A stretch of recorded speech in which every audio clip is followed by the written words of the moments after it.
Welcome to our Storytellers in Business podcast. My name is Andy Laszlo, and I'm the group head for technology, media, and telecom investment and corporate banking at Mizuho, and I'm hosting today's podcast. I am delighted to be here today with Rick Fox, a former professional basketball player, an actor, a serial entrepreneur, a philanthropist. Rick played his college basketball at the University of North Carolina, where in 1991 he won the ACC tournament championship and also participated in the Final Four. Who was that against? No comment.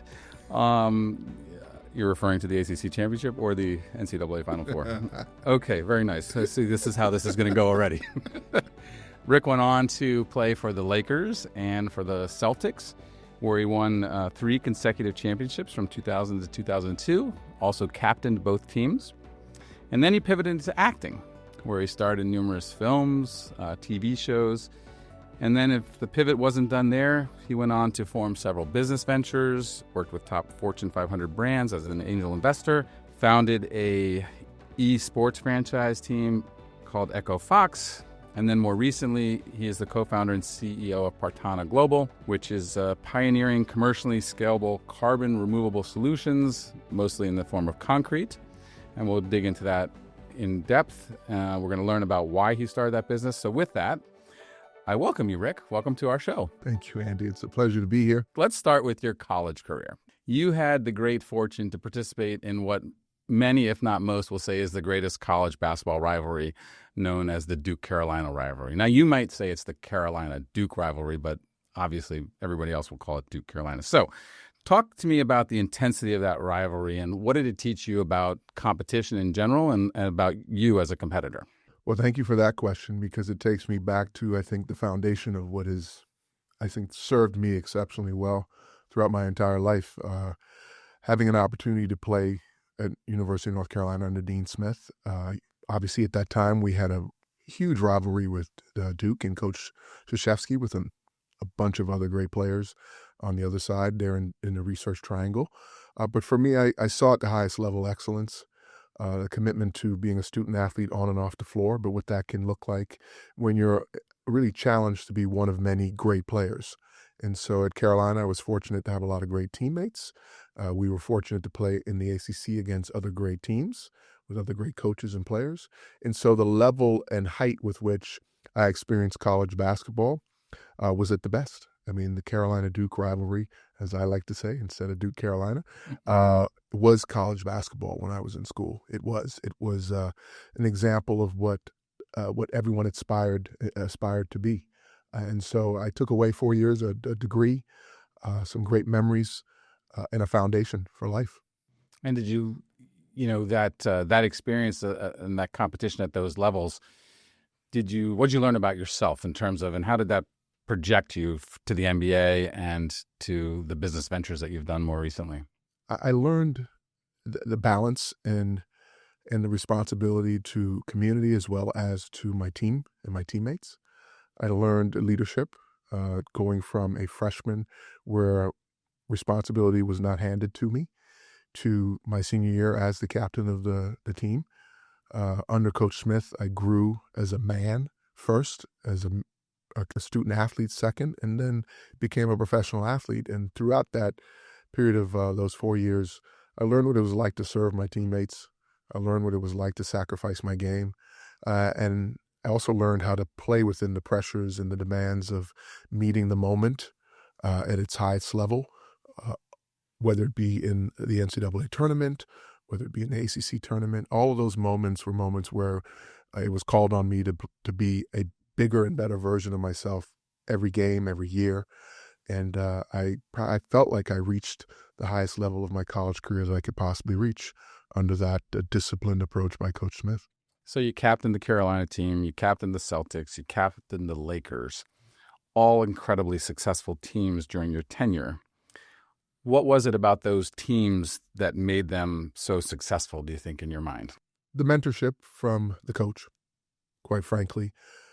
The foundation was set by Dean Smith in college, that we were going to play the game the right way. As in his book will say, you play hard, you play smart, but more importantly, you play together. And we learned how to honor the game. We learned how to honor the process of keeping the team is the most important equation. Our individual goals were third, if not fourth, on the list behind our academics. And all of us obviously wanted to become NBA basketball players, but how we showed up walking campus, how we showed up in the classroom, how we showed up in the community was something that Coach Smith instilled in us. And I think that served me well once I did become a professional athlete. It showed me that being a beginner every day and learning something new and then dedicating myself to improvement on a regular basis would serve me throughout my life and my career, whether I'm in the NBA or as I've gone on to do other things in my career after. So we'll talk about that transition. So after 13 years in the NBA, your next adventure was acting. Now, in 1994, you appeared in your first film, Blue Chips. Yeah. Yet you went on to play in the NBA for another 9 or 10 seasons. So while you were playing in the NBA, you had a side gig going as an actor. So how did sports prepare you for that transition, and how did you make those things work together? Well, I would say that sports, when you're in a stadium of 20,000 people, you're on TV globally, there is a young way of falling in love with the attention, the validation, the applause that would naturally have you gravitate to wanting more of that. For me, when I discovered the craft of acting, I probably discovered the fame of being an actor first before I actually went on to study the craft, which every actor will tell you is a muscle you need to have just in any professional endeavor in your life. There's a craft to it. And but I found that the applause could continue if you were in the entertainment and Hollywood industry. And so I think I naturally saw the bridge between being an entertainer on the basketball court with being an entertainer on a set, producing television and movies. And then I saw other athletes that had come before me, the likes of, Kareem Abdul-Jabbar, who was a Laker, quite frankly, had been in movies, and other athletes. The Airplane movies, among other others, athletes right? had been in movies. So Yep. it seemed like a natural transition living in LA. And people were telling me I had movie star looks, I guess. They've kind of faded now, but and that kind of pushed me in the direction of pursuing what that career would look like. So as I said, you kind of overlapped for a while, but then you went full steam ahead when you retired from the NBA. What was harder? Like, what were the compare and contrast the two efforts? Yeah, physically, the NBA obviously is more daunting on your body, but both crafts require physical, mental, emotional discipline that you bring to your day-to-day job there. In my case, I look back and I can think on my body and how it felt at the end of my career, much more taxing. But emotionally, the craft of acting was a stretch for me initially, until I realized what the calling was as an actor, which was to open up, was to connect, was to be vulnerable, to expose and serve a character by bringing versions and parts of yourself that connects to that character to the table and sharing that with the world. And so for me, once I discovered the craft of acting, which was about 4 years into my pursuit of a career after basketball as an actor, I started studying for the next 10 years and really got to the depths of an emotional availability that I didn't have as an athlete. And so athletics served me physically, the suit up, show up, the discipline, the means with which we're capable of pushing ourselves to. And then emotionally, the craft of acting taught me how to be open, how to connect, how to share, to storytell, how to bring those gifts and trades to what has served me in business. And a different level of vulnerability too, I imagine, right? Very much Because you so. are laying yourself out there in a different way, right? Yeah, I'm using my craft as an actor right now to be in the room with obviously a Duke alumnus and fan. And you're faking it really well. I can tell. You seem I'm trying to pass on great empathy and understanding. exactly. Okay, well, moving on from your acting career, which, by the way, is it done, or are you still doing some acting here and there, or look to do some acting? Well, the last 5 years of my life has been dedicated to the current journey of Partana, but I will share, the trailer came out yesterday. Spike Lee and Denzel Washington, their next endeavor called Highest to Lowest, will be in, it's an Apple movie that'll be out later this year. It's at Cannes, I think in next week. I did a day of work for Spike. He called me He said, Rick, I need you on this for one day. I said, I can give you one day. And he said, what do you need me to do? I said, I need you to do a scene with Denzel. I said, I can give you a month.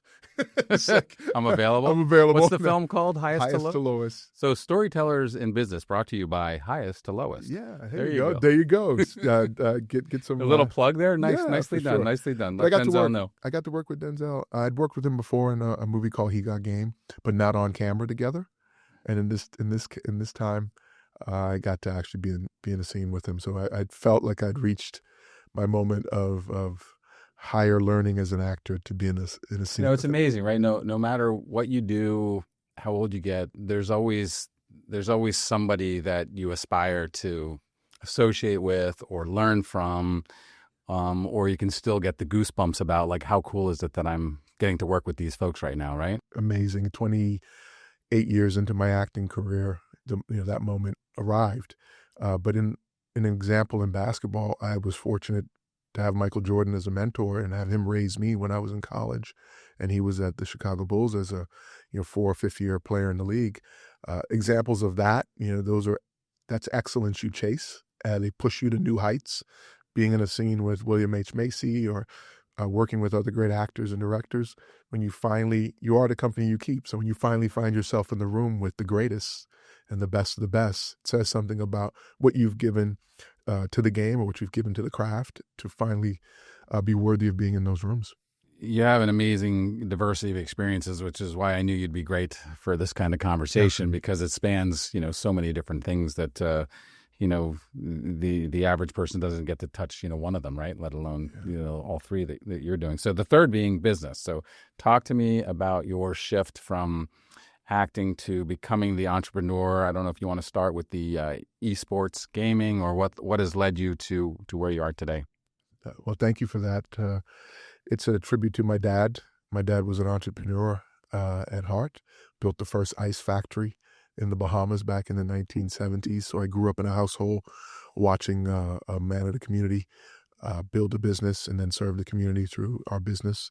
I worked in that. That was my first job, delivering ice, going into the freezers and servicing the hotels, the fishing boats, the grocery stores. I saw what suiting up and showing up on a daily basis looked like in business. So I knew someday I would always gravitate to either having the baton handed to me and running our family business.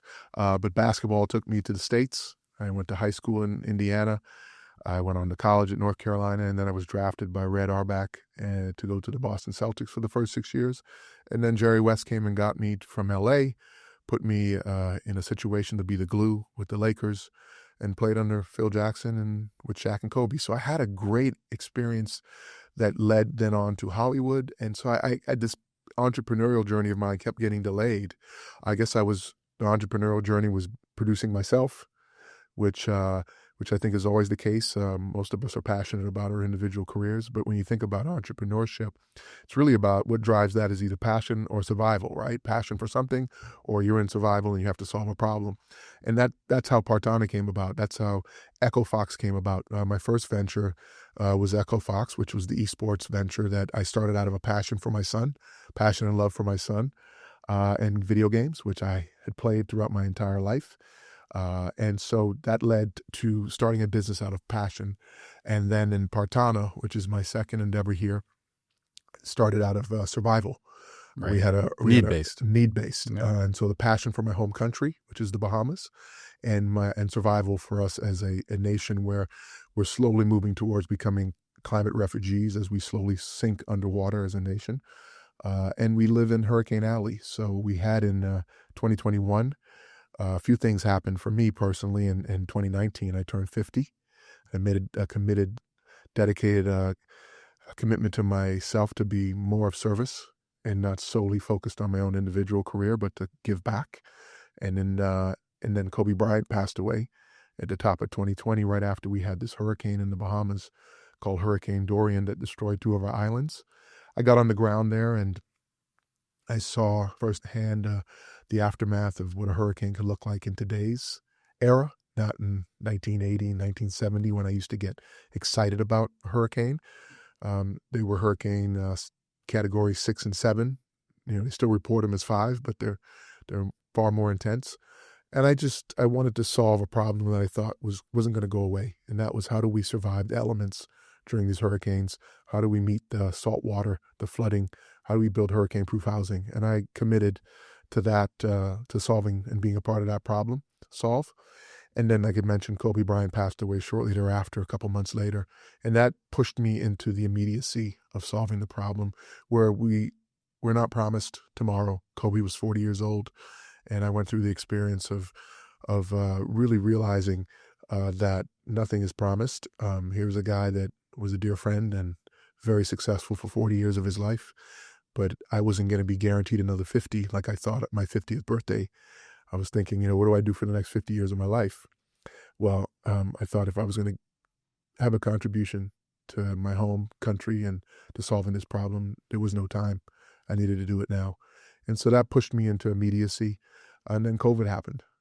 COVID shut the world down, and I had the perfect amount of time on my hands, Andy, to really become more adept at the challenge of building a hurricane-proof house. And I found a material in the lab with my co-founders and some really smart patented scientists that had patented this formula. They just didn't know how to get it out into the world.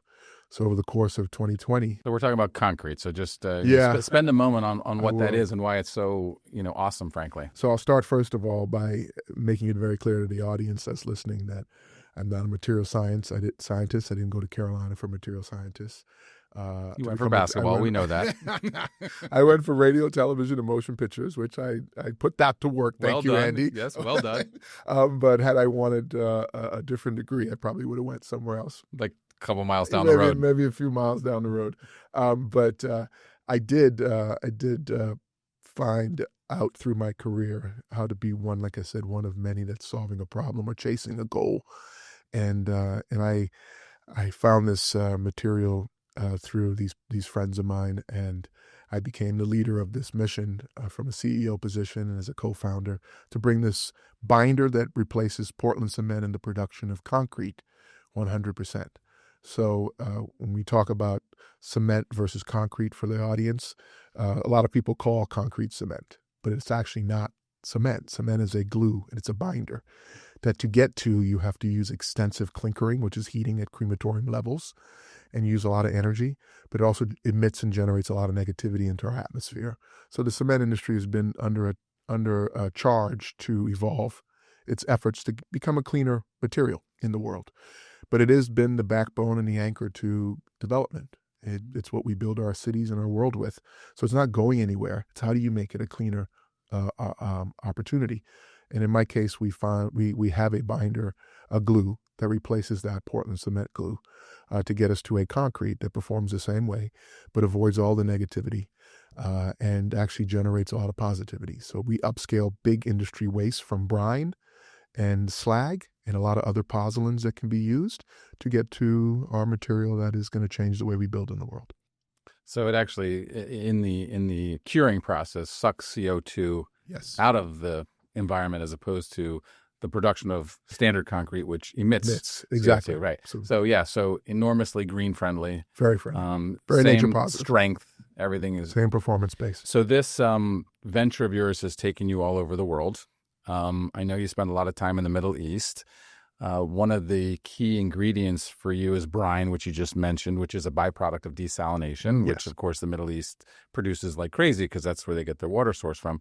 So talk for a moment about your experience, part-time living, I suppose, but working in the Middle East, and what has that taught you about how to conduct business and leadership? So the journey of Partana started on the front line. So when the world opened up after COVID, I went home to the Bahamas.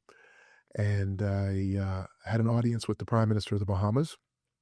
And in that moment, he had just been elected and had been on the stage at COP26 in Glasgow, where he challenged the developing world to be more responsible for the impact they were having on low-lying, small developing nations like the Bahamas, how they were putting us slowly underwater.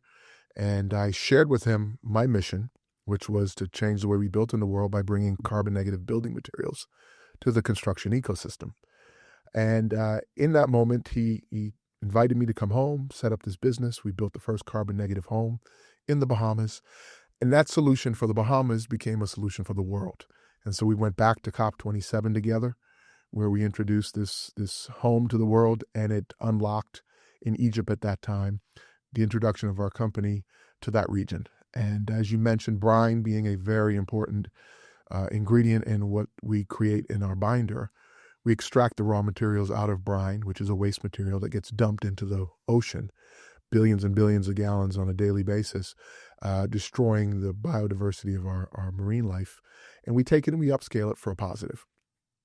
And so in that, I discovered that 70% of all the brine in the world resides in the Middle East. And at that same time, a lot of the construction in the world is residing in Saudi Arabia and the Kingdom and the UAE.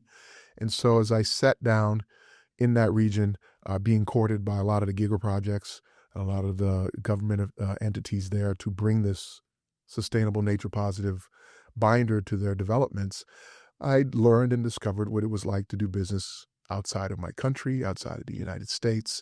And I learned that business in the Middle East is experiencing a completely different culture. It's experiencing a different way of being and living. The way of doing business there is completely different than what I've experienced to this point. But as I sat down for the last 2 years, in and out between the Bahamas and the Middle East, I showed up with humility. I showed up with an interest for the life there in their culture, learning about their way of living, and I slowly found my way through the paces there to become established and set up, and we are now operating in the Giga projects. We're now a product and a company that has subsidiaries there in the region, which took us 2 years to get to, but it was work well done, because now it establishes us as an opportunity now to scale our binder, not only to the region, but to surrounding countries in that part of the world. So the growth continues. And you mentioned humility and learning about the cultures. And I just want to sort of take that and use it as maybe as a core of, teams and leadership. It sounds like to be successful as a leader, to be successful in business, humility is always a good thing, I think, but understanding the folks sitting on the other side of the table and appreciating them, and that could be workers, it could be somebody you're doing business with, sounds like a core tenet for you in terms of how you've managed to be successful. Being curious, open. This is what I learned as an actor, right? Being willing to read and react, but also hit the ball back across, as opposed to catching it, holding it, and being stuck in my own way or my own opinions. You learn how to tell your story, but seeing it and hearing it from their side of the table, how it's landing, but also being open to hearing how they perceive our part of the world, our culture, our history.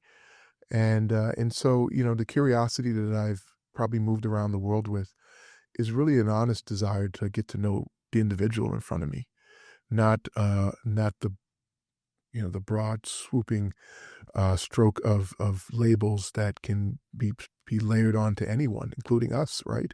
And as Westerners. And so, what I found is that the more I've been able and willing to sit with an open ear, and the more I've been able to really get to know the individual and what they stand for and what their business stands for and how they emphasize the importance in their communities, the more I've been able to take away some really golden nuggets and imply to my own life, and how I've been able to impart some of my own experiences, whether they be from the Bahamas, whether they be from LA, whether they be from the US.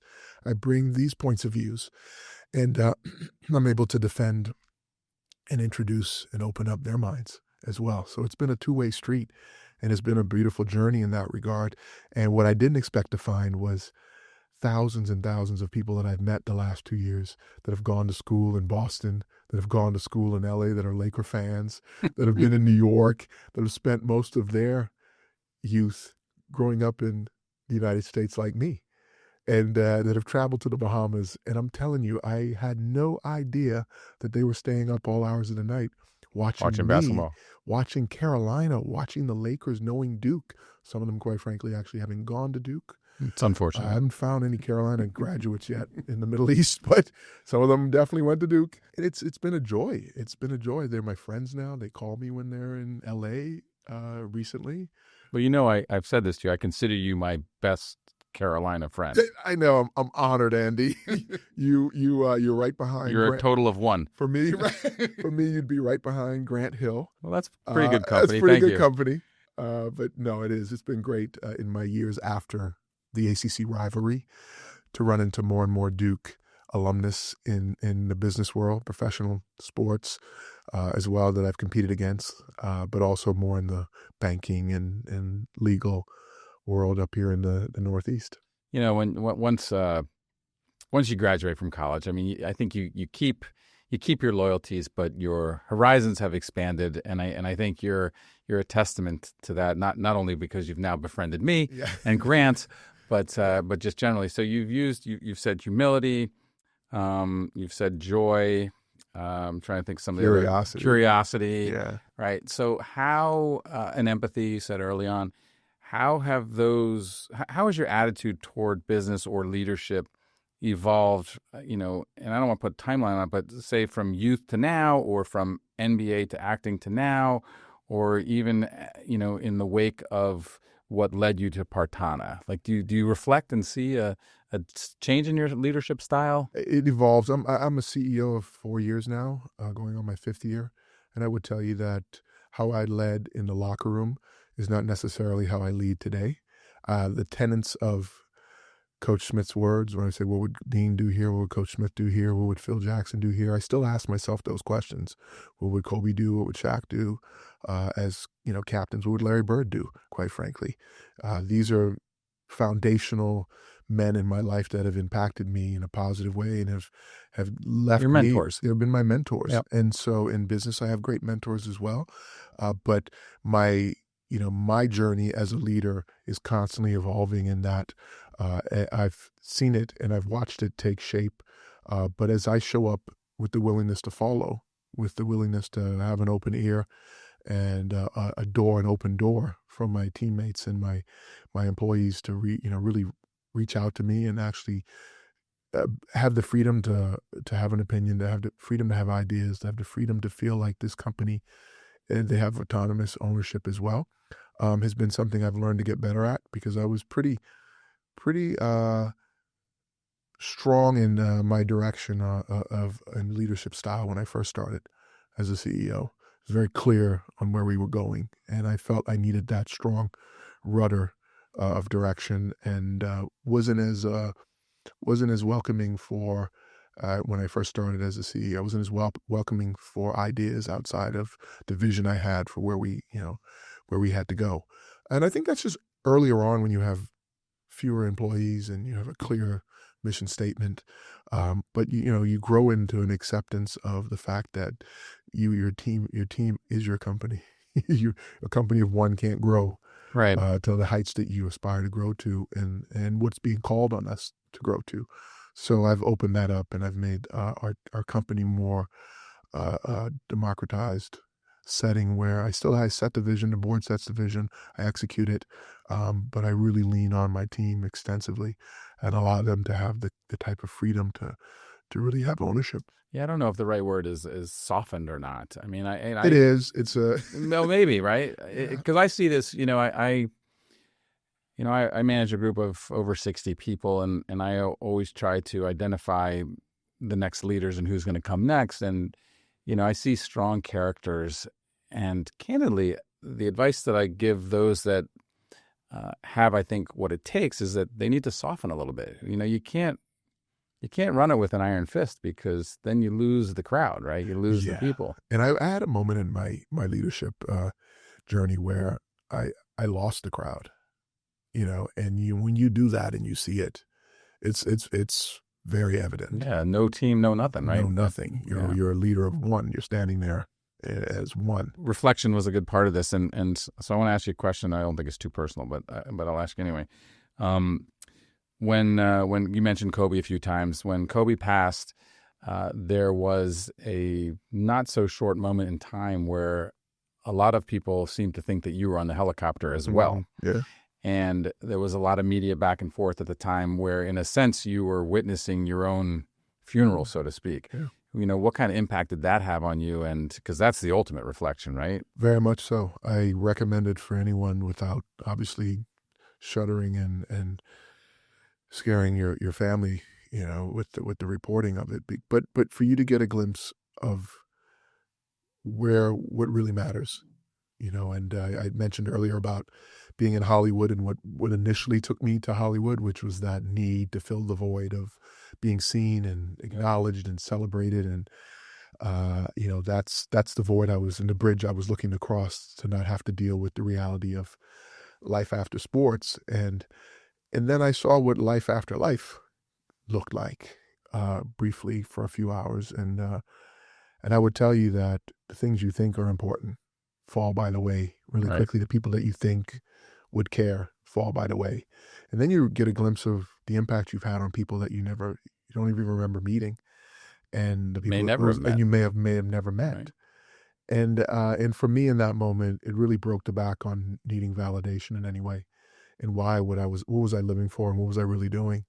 And that happened in 2020. And that was the perfect moment for me to really reset my way of being as a human being on the planet here. And what was I doing? Like, really, what was I here to do? And I love challenges. I love chasing insurmountable goals and competing and whatnot. But what really turned on him for me was service. What was I going to be in service of? Not my own individual accolades or my own needs of being seen and loved and appreciated. Was I going to bring love and appreciation to others? And was I going to serve something greater than my own individual goals? And man, it's changed my life. And I miss Kobe, obviously. But he was an inspiration of what you could get done in 40 years. And here I was at 50. I was like, well, what am I going to do if I don't have another 40?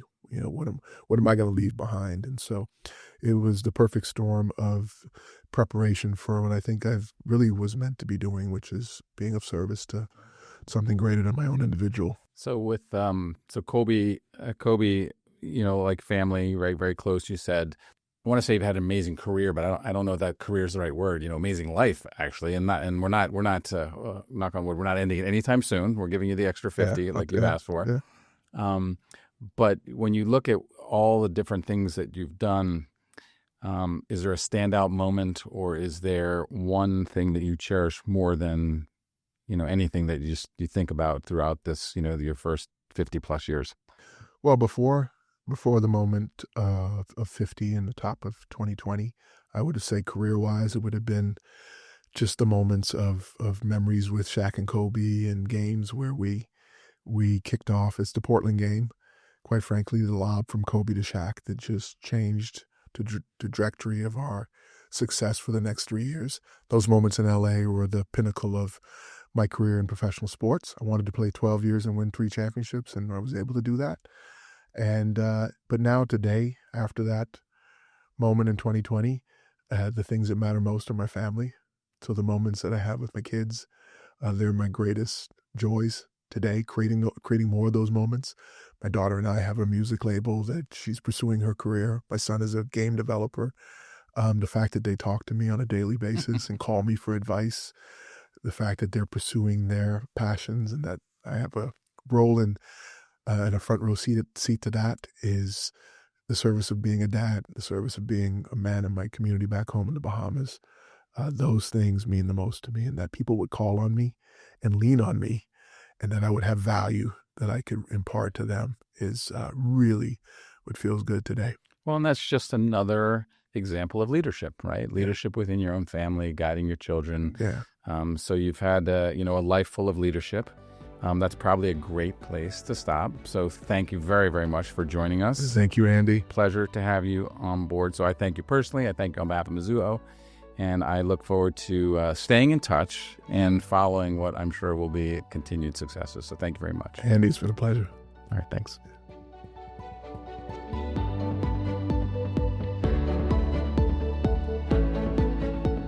This podcast is for informational purposes only and should not be copied, distributed, published, or reproduced in whole or in part. The information contained in this podcast does not constitute research or recommendation from any Mizuho entity to the listener. Neither Mizuho nor any of its affiliates make any representation or warranty as to the accuracy or completeness of the statements or any of the information contained in this podcast, and any liability thereof, including in respect of direct or indirect or consequential losses or damage, is expressly disclaimed. The views expressed in this podcast are not necessarily those of Mizuho, and Mizuho is not providing any financial, economic, legal, accounting, or tax advice or recommendations in this podcast. In addition, the receipt of the podcast by any listener is not to be taken as the giving of investment advice by Mizuho, nor to constitute that person a client of any Mizuho entity. For additional disclaimers and regulatory disclosures, please visit MizuhoGroup.com,